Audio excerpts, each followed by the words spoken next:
Welcome to another thrilling episode of Eurozone on the ALmedia channel on YouTube with me, Jose Okokwe, where we'll be looking at the UEFA Champions League games that were played over the last couple of days. Who are the teams, or which teams have actually sealed qualification to the quarterfinal stage of the competition? Mind you that 4 games have already been played, but then 4 more will be coming up. The games which features Arsenal and FC Porto. Atletico Madrid, after suffering that 1-0 defeat at the hands of Inter Milan, will be looking at overturning that one when they play at home at the Wanda Metropolitano. But not just that, but Liverpool, that's Jurgen Klopp's men, are flying high in the UEFA Europa League as they aim at winning the quadruple, something that's not been done in the history of English football. So it's the Eurozone where we delve into matters in Europe, that's the Champions League, the UEFA Europa League, as well as the UEFA Conference League. But then I wouldn't be doing this alone. I have with me Force, who would be helping me with all the analysis, the in-depth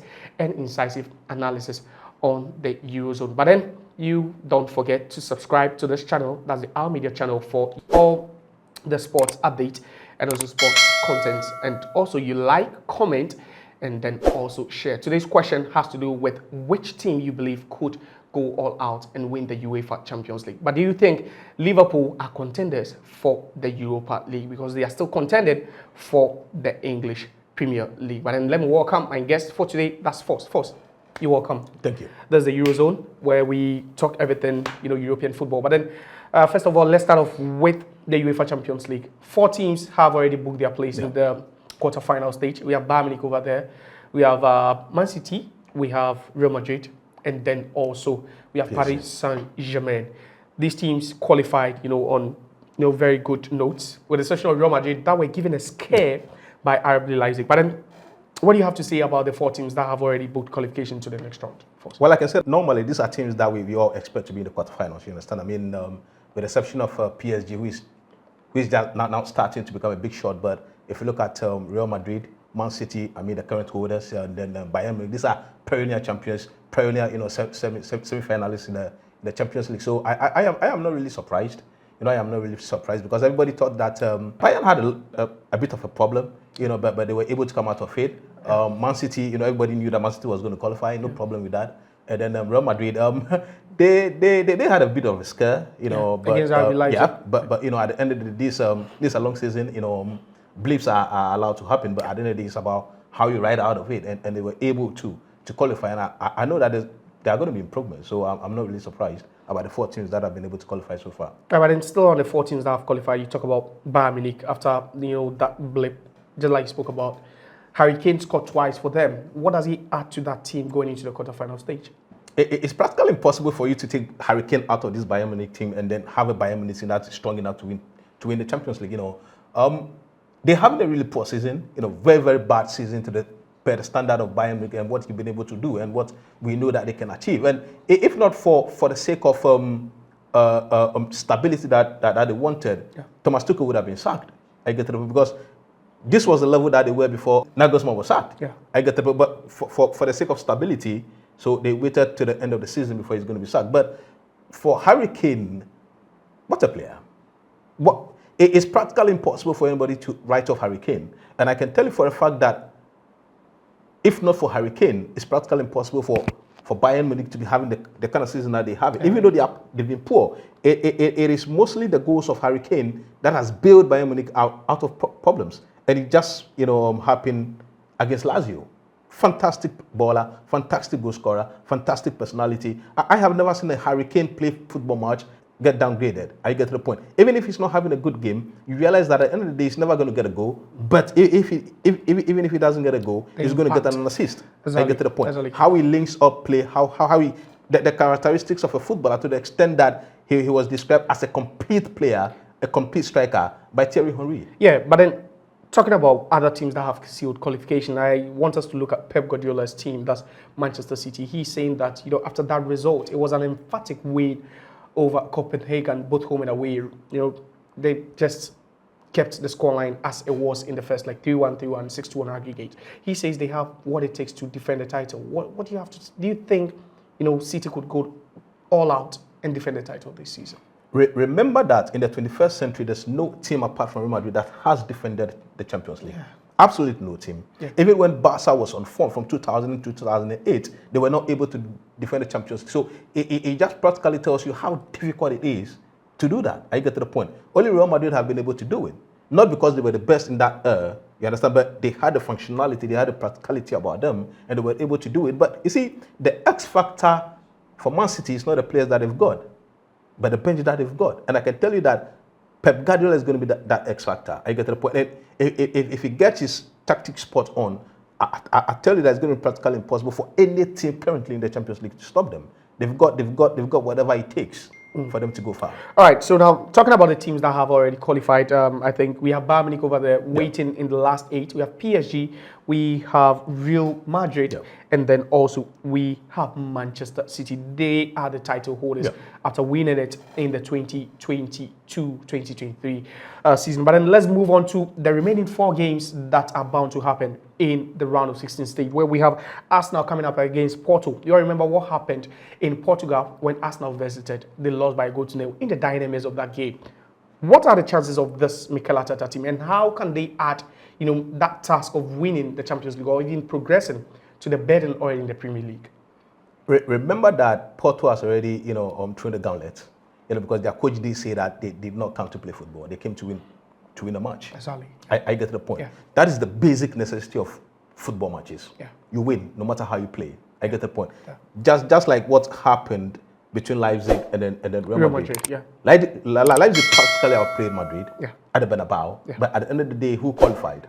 It was Real Madrid Madrid. did. Yeah. So if Arsenal could find that urge, I get the, after holding all the ball. Is it all about the mental fortitude? I don't think it's psychology. I get the, you just go to certain grounds, especially the Estadio Dragao. It's a very, very intimidating ground for you to go to. I get the, and I am not really scared that Arsenal might go out, because they've got the tools, they've got the practicality about them, they've got the arrogance about them. At the end of the day, I might find it a bit interesting should Arsenal not qualify, because they've got whatever it takes for them to qualify. And they've got, you see, they are playing an expansive football in such a way that it is practically impossible for you to write them off. I get to the point. So, and they're scoring goals. They're scoring goals. So a free scoring side, no? A free scoring side. It would have been a bit of a problem if they were not creating the chances or not scoring goals. But for the fact that they're coming to the Emirates, I do accept the fact they're going to get a couple of goals. So it boils down to what Porto is going to do. Okay. I get the point. Is Porto going to be expansive, or are they going to be defensive? Yeah. And I can tell you for the fact that they're going to be very, very defensive. They're going to be defensive because they might realize that they're going to protect that lead. And you can't come to the Emirates and protect a 1-goal lead. Yeah. It's practically impossible for dangerous. You. Very, very dangerous. All right. So that's one of the games that'll be happening in the quarterfinal stage, or round of 16 stage, as these teams aim to qualify to the next round. But then another crunch game has to do with that Atletico Madrid and Inter Milan game. In the first leg, it was a Marko Arnautovic goal that separated the two sides. But then we know what can happen in this particular fixture. It's quite tough. Both coaches are, great tacticians. They know how to play in these competitions. But then what should we envisage? What should we anticipate in the second leg of that game? Can you practically tell me a team that is more informed than Inter Milan in Europe? I doubt there's one in Europe. Yes. That should tell you how Inter Milan are currently. You understand? They are operating at a level that is totally superior to Atletico Madrid. I get it. So when it comes to the variables, you see, I can tell you that Inter Milan should qualify, right? No, based on the variables alone, because current form, the scoring quality. goals. When it comes to quality, you see, you might have the quality, but they might not come to the play. Yeah. They might not be explosive on the day. I get the point. So I don't really talk about quality too much, but I'm talking about what do you bring to the table on a particular day. I get to the point. And to the extent that Inter is leading, and I can tell you for a fact that Inter has got a set up a mentality that tells them that they can do whatever they want to do. I get to the point. It doesn't really matter where they are playing. They showed it against Atletico Madrid, right? Even when Atletico Madrid proved a bit stubborn, they were able to get a goal against them. Even if Inter Milan is not going to get a goal, it's going to force Atletico Madrid to come out of their shoes and get a goal, because practically they are losing, right? Yeah. So El Choco doesn't have a choice. No. It's not going to be defensive. Just open up. Just open up and see what is going to happen. All right, so we are looking at the two other games that will be happening in the second leg of the round of 16 stage, where you have Barcelona also playing against Napoli. In the first leg, it was 1-1.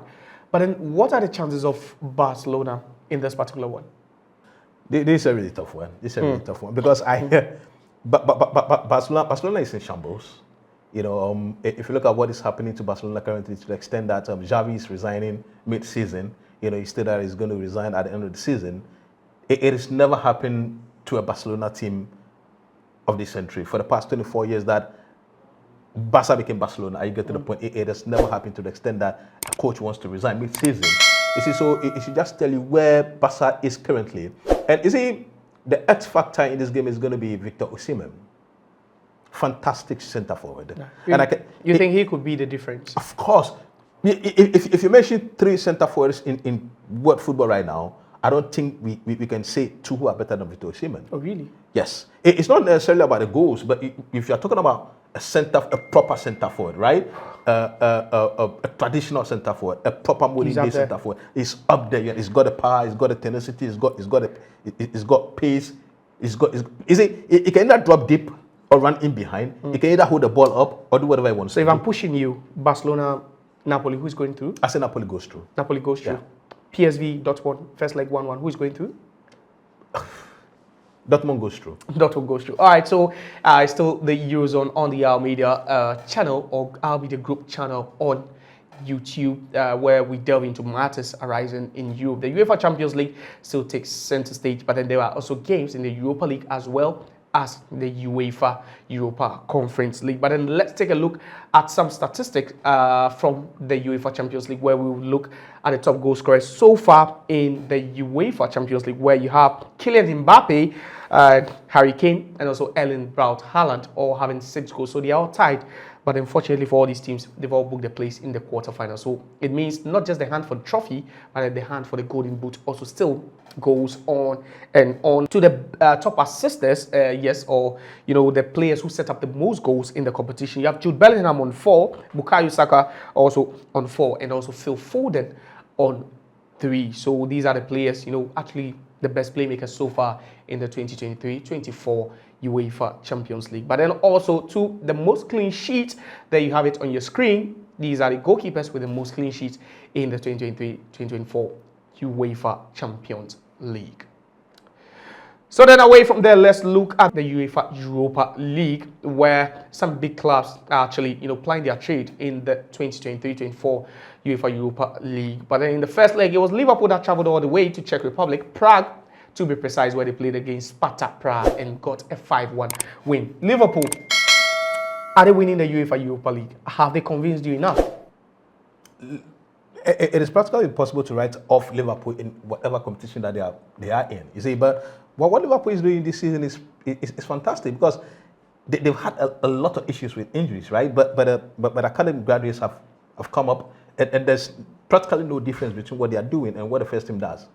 You get a point. So at the end of the day, the question that you need to ask yourself is that, can they keep out the momentum? Yeah. And Salah is back.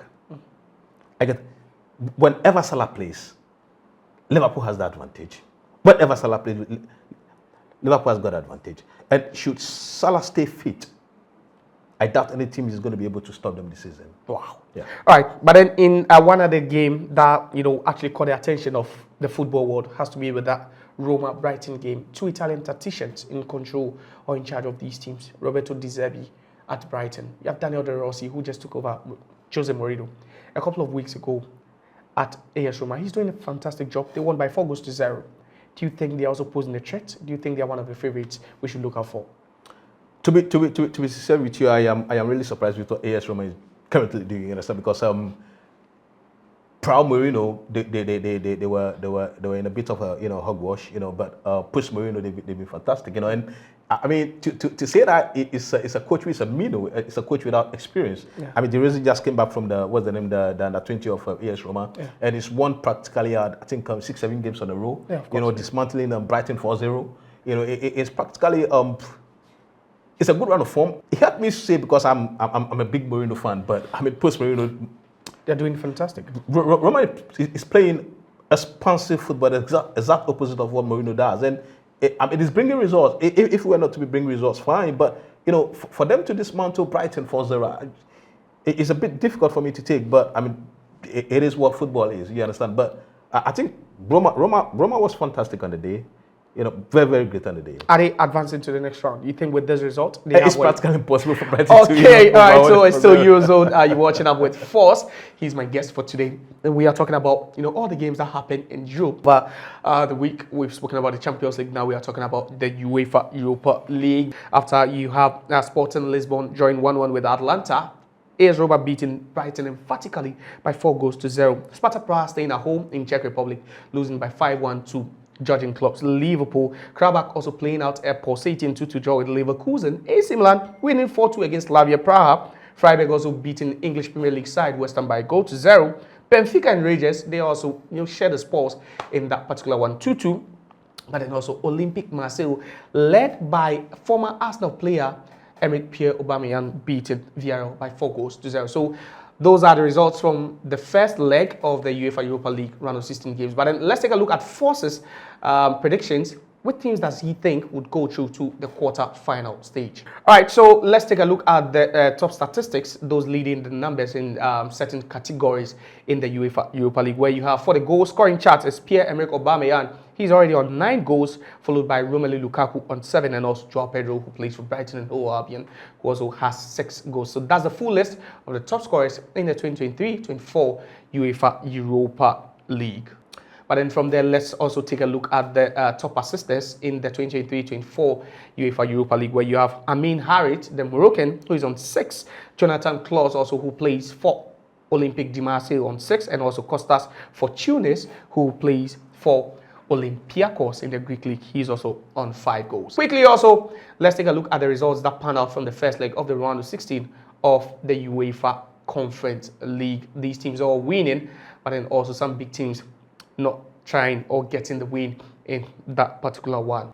All right, so Force also has his predictions for the UEFA Conference League.